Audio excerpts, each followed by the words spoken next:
जब प्रभास का नाम आता है ना तो सीधा दिमाग में बाहुबली घूम जाता है। वो सीन याद आता है, शिवगामिनी देवी को वचन दिया हुआ वाला सीन ना।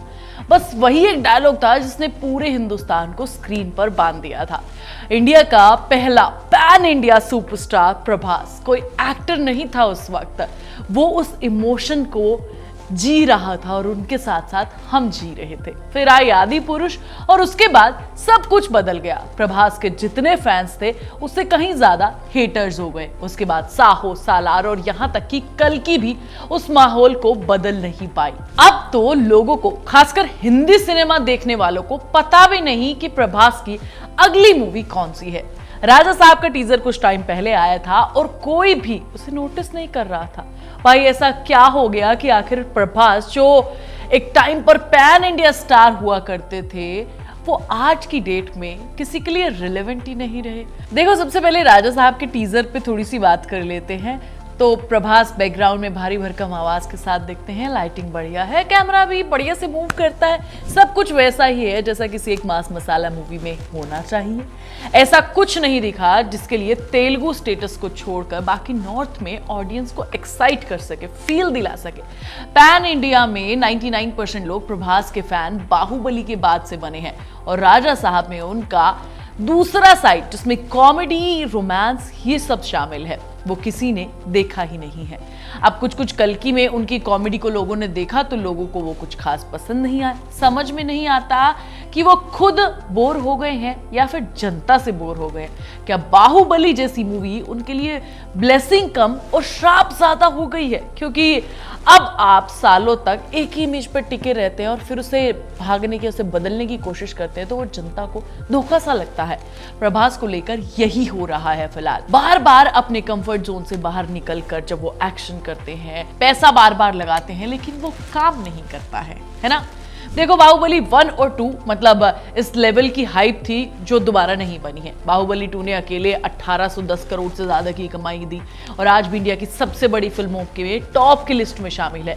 सालार आया, दुनिया को लगा कि प्रभास खत्म हो गया, लेकिन भाई ने मशीन गन उठाया और 618 करोड़ छाप लिए। कल्कि ने भी बॉक्स ऑफिस पर 1042 करोड़ से ज्यादा की कमाई की। मतलब प्रभास का एक्शन जोन हमेशा गेम चेंजर रहा है। भाई एक्शन करता है तो थिएटर में लोग खुद ही डायलॉग बोलने शुरू कर देते हैं और कहते हैं आग लगा दी आग। लेकिन जैसे ही एक्सपेरिमेंट किया, कहानी पलट गई।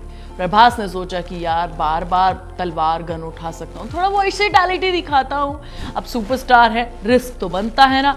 फिर आई साहो। भाई ने सोचा कि बॉलीवुड डेब्यू मारते हैं, स्टाइल मारते हैं और थोड़ा सा रोमांस, थ्रिल डालते हैं। लेकिन फिल्म ऐसी बनी जैसे किसी ने फास्ट एंड फ्यूरियस की स्क्रिप्ट को उठाकर पबजी में डाल दिया और वहां से 350 करोड़ की लागत के साथ कमाई नहीं हो पाई भैया।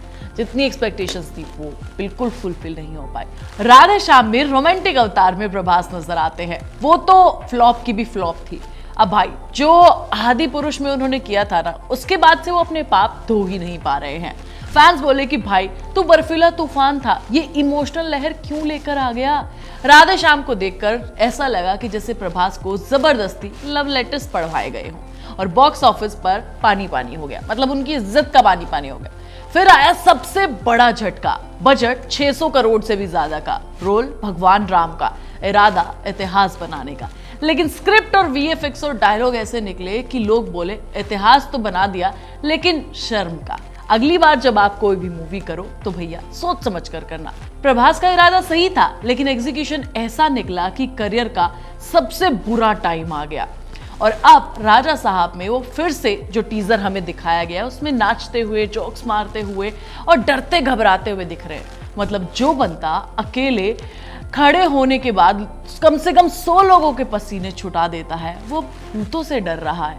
थोड़ा हजम करना मुश्किल है। अब देखो, हॉरर कॉमेडी का ट्रेंड तो है, इसमें कोई शक की बात नहीं है। स्त्री 2 ने 884 करोड़ से ज्यादा की कमाई की। भूल भुलैया 3 ने 390 करोड़ से ज्यादा की कमाई की। मुंजिया एक छोटे बजट की मूवी थी, उसके बावजूद भी 132 करोड़ रुपए बॉक्स ऑफिस पर कमा गई। मतलब लोग हंसी और डर का मिक्सचर देखना पसंद कर रहे हैं। लेकिन सवाल ये है कि क्या प्रभास उस फॉर्मेट में फिट बैठते हैं क्या? और वैसे भी जो मूवी मैंने तुम्हें अभी ऊपर गिनवाई है उनमें जो एक्टर्स हैं वो कैरेक्टर के हिसाब से फिट बैठते हैं।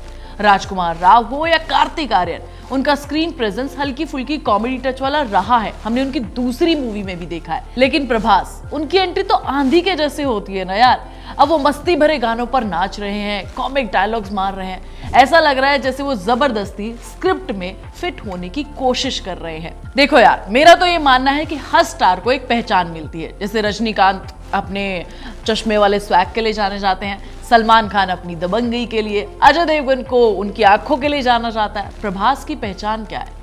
प्रभास की पहचान है कि जब वो आएगा तो एक्शन करेगा। एक वाइब है उनकी पहचान में। एक्शन के अलावा जब भी प्रभास कुछ और करने की कोशिश करते हैं, अगर वो प्रभास चुटकुले मारेगा या भूत से डर के भागेगा, तो लोगों को लगेगा कि यार क्या देख लिया है। और यही गलती वो पहले भी कर चुके हैं। साहो में स्टाइलिश बने, फ्लॉप हुए। राधे श्याम में लवर बने, कोई यकीन ही नहीं कर रहा था कि ये प्रभास है। आदि पुरुष में देवता बने, लेकिन वहां पर भी बैकलैश मिला। अब राजा साहब में मजाक हो रहा है। भाई ये मजाक ना कहीं उनके करियर पर बहुत भारी पड़ने वाला है। इसका असर प्रभास की आने वाली फिल्मों पर भी पड़ेगा। कल की 2898 जैसी ब्लॉकबस्टर, जिसका पहला पार्ट दमदार रहा है, लोग उसके दूसरे पार्ट का इंतजार कर रहे हैं। उसमें प्रभास से वही इंटेंस और इम्पैक्टफुल परफॉर्मेंस की उम्मीद की जा रही। लेकिन इस बीच अगर वो राजा साहब जैसी मूवी लेकर आएंगे, अगर वो फ्लॉप हो जाती है, तो उनकी इमेज और ज्यादा खराब हो जाएगी और मुश्किलों में पड़ जाएगा उनका करियर। अगर कल्कि के सेकंड पार्ट में भी वो वैसा ही कुछ कर देते हैं जैसे आदि पुरुष में किया था, तो प्रभास का करियर एक बार फिर से आईसीयू में पहुंच जाएगा। तो भाई देखो, मेरे हिसाब से तो राजा साहब उनकी एक और सबसे बड़ी गलती होने वाली है। अगर तुम्हें भी ऐसा लगता है तो मुझे कमेंट करके जरूर बताओ।